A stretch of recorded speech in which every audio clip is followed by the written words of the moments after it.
होती है पण शुद्ध है। तो ऐसे ही है कि मेरे को ये कथावाचक नहीं बता, साइंटिस्ट समझ के मेरी बात को समझना और आप कम से कम जाके पूछना, भले अभी आपके गाय गर्मी में ना हो लेकिन आप पशुपालन वाले के यहाँ जाके पूछना।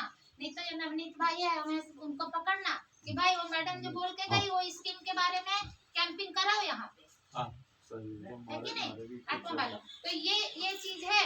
तो इसका है। दूसरी बात है कि अपना जो पशु का जो छान, अब देसी गाय का छान, देसी गाय का मूत्र अपनी बात है ही ना, तो इसको छान जो होता है उसकी अपने लोग क्या करते हैं, उकेड़ा पे डाल देते हैं। पर मैं इस उकेड़ा के एकदम सख्त खिलाफ हूँ।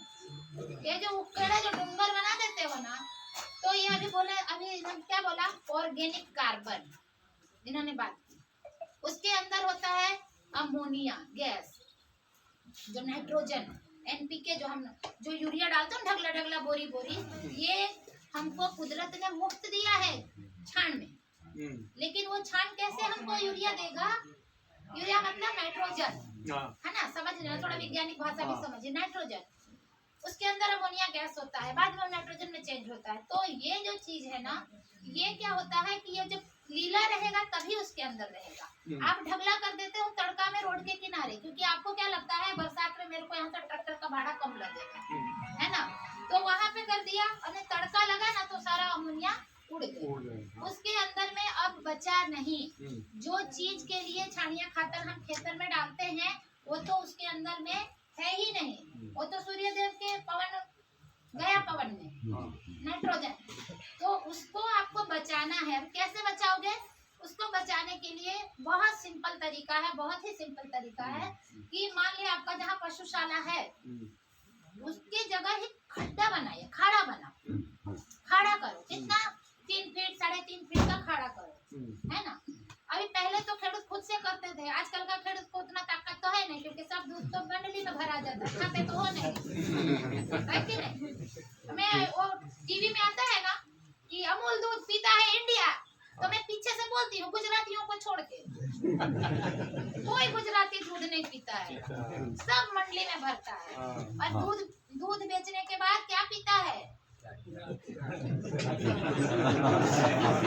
पैसा आवे तारे शाम को मगन, हाँ पोटली, तो अमृत बेच के जहर पी रहे हो, दूध पिया करो दूध। कभी कभी हम लोग को ना किसानों को लेके कभी विजिट में पंजाब हरियाणा जाना पड़ता है, तो वहाँ पे मैं कभी ऐसे पलट के देखती जो उधर का खेडूत आता है लंबे लंबे तगड़े तगड़े बाघ जैसे, और हम गुजरात का खेडूत को देखते थे बिल्ली जैसे दिखते हैं। तो मैं से पूछता भी है, क्या मैडम जी आपको खेडूत दूध नहीं पीता है? हम बोले क्या बात कर रहे हो, हमारे गुजरात का दूध तो पूरा इंडिया पीता है। लेकिन आप नहीं पीते हो, इसलिए आज से घर में दूध पीने का काम करना, दूध पीना, जो शरीर है ना थोड़ा कम बेचना। उसमें क्या है, कम पैसा होगा तो पोटली पीने का मन भी नहीं करेगा, है ना।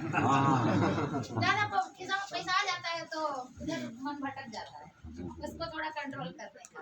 तो ये है कि जो छानिया खाता की बात कर रही हूँ कि दूध है, थोड़ा खर्च करना पड़ता है खेती में, सरकार भी मदद करती है, कुछ अपना भी करना पड़ता है।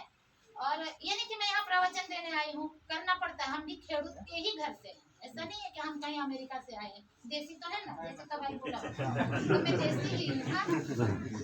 तो अभी उसमें कैसा है कि खड्डा बनाना, और खड्डा बनाने के लिए पूरे गांव में, मान लो अभी गांव में आपको 5-10 लोग हैं, सबसे बात करो, मिलते तो है, मिलते जुलते तो है, बातचीत तो करते हैं, सबसे बात करके अगर आपको एक कलाक के लिए जेसीबी नहीं आएगा, लेकिन अगर 10 खड्डे हो और उनको 5 कलाक का काम मिल जाए तो जेसीबी आ जाएगा। वो 10 खेडूत आपस में बांट लेने का। मान लीजिए 1 कलाक का अभी 1000 होता होगा, या जितना भी होगा 1000 रुपया होगा, तो 5 कलाक का 5000 हुआ, 10 किसान हुए तो डिवाइड कर लेने का। तो खड्डा खुदवाना जरूरी है, और उस खड्डे में ही छान जो है डालना चाहिए, और सिर्फ छान ही नहीं डालना चाहिए। पशुशाला के नजदीक इसीलिए बनाने बोलती हूँ, रोड पे उकड़ा नहीं बनाने का, जहाँ पशु बांधते हैं ना वहीं बनाने का। और जहाँ पशु बनता है रात को, वो थोड़ी ऊंची जगह अगर रखो तो अच्छी है, क्योंकि वहाँ से एक नीक बना देने का, कहाँ पे, उस खाड़े में जाने का। ठीक है। जो पशु का मूत्र है ना, गौचरण जो हम बोलते हैं, वो हमारे छाण से भी कई गुना ज्यादा हमारे लिए महत्वपूर्ण है।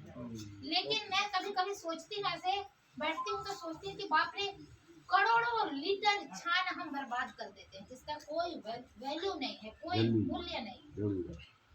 वो रास्ते पे हम ढोल देते हैं, जा रहा है पशुशाला का पानी बह रहा है रोड पे, अगर वो आपके खड्डे में जाएगा ना तो इतना बढ़िया छान बनेगा। मैं तो समझती हूँ कि वो जीवामृत बनाने की भी जरूरत नहीं होगी, वो खुद वही जीवामृत बन जाएगा, क्योंकि आपने छान डाला, उसमें आपने क्या डाला, गौचरण किया गया, और अपना रसोड़े का जो कचरा आएगा वो भी हम उसमें डालते हैं, तो उसके बैक्टीरिया को वहीं पे डेवलप होने का सब कुछ मिल जाएगा।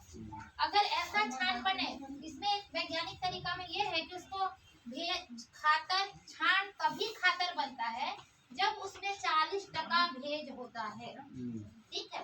अगर 40% से ओछा हो गया तो बैक्टीरिया मर जाएगा, और अगर बधारे हो गया तो भी मर जाएगी, समझ गए ना। अगर हमको अगर पीने का नहाने के लिए जाना है तालाब में, तो अब इतना पानी हो तो नहा पाएंगे, नहीं नहाएंगे, और इतना पानी हो तो डूब जाएंगे।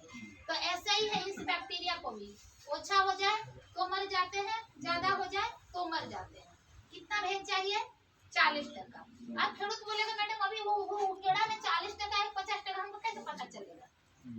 तो एक छोटा सा तरीका है, मैं आपको बता दूं कि क्या करना। जैसे मान लो कि आपका छानिया जो खाड़ा है, उसके नीचे से थोड़ा नीचे से कोई पावड़ा से या कुछ से थोड़ा सा निकाल दो, जो छान डाला है ना आपने वो डाल नीचे से निकाल दो, और उसमें ऐसे गोल लाड़वा बनाओ, बनता ना लाड़वा अपन खाते ना, हाँ ऐसा लाड़वा बनाओ।